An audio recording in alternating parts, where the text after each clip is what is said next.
বগুড়ার সোনাতলায় মারপিটে UP chairman সহ ১০ জন আহত হয়েছে। এদের মধ্যে আশঙ্কাজনকভাবে চিকিৎসাধীন রয়েছেন ৩ জন।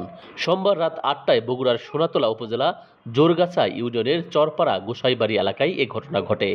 জানা যায়, গতকাল সোমবার ইফতারের পর চরপাড়া বাজারে জোরগাছা ইউনিয়নের চেয়ারম্যান গোলাম রাব্বানীর ভাতিজা রিফাত মোটরসাইকেল নিয়ে অযথা কয়েকবার একই জায়গায় ঘোরাঘুরির সময় গোসাইবাড়ির রশিদুল নিষেধ করলে ওই সময় উভয়ের মধ্যে মারপিটের ঘটনা ঘটে।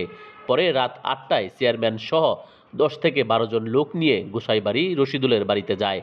এ সময় উভয় পক্ষের মধ্যে সংঘর্ষ বাধে। এতে রশিদুলের বাড়িঘর ভাঙচুর ও লুটপাটের ঘটনা ঘটে। এতে উভয় পক্ষে আহত হয়ে সোনাতলা উপজেলা হাসপাতালে ৮ জন ও বগুড়া শহীদ জিয়াউর রহমান মেডিকেল কলেজ হাসপাতালে ২ জন চিকিৎসাধীন রয়েছে।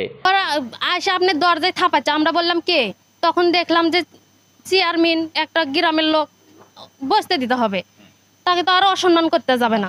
আমরা বসতে দিচ্ছি মানবতা বসে, কিন্তু তাই সেই চেয়ারটা তুলে রাস্তার দিয়ে ভেঙে আমাদেরকে মারলো। মারার পরে ঘরের ভিতরে ধাক্কা দিয়ে ঢুকে আমাদের এলে ভাঙচুর করে আমাদের ২৫ লক্ষ টাকা ছিল, ১৫ ভরি স্বর্ণ ছিল, তাকে নিচে আমার মাকে দাও দিয়ে আঘাত করেছে।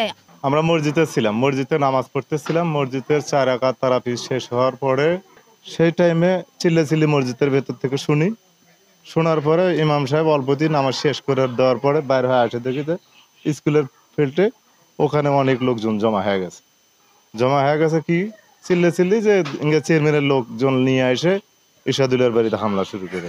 সোনাতলা থানার ভারপ্রাপ্ত কর্মকর্তা মিলাদুন নবী জানান, ঘটনার সম্পর্কে জেনেছি, এ বিষয়ে এখনো কোনো অভিযোগ আসেনি। অভিযোগ পেলে আইনগত ব্যবস্থা গ্রহণ করা হবে।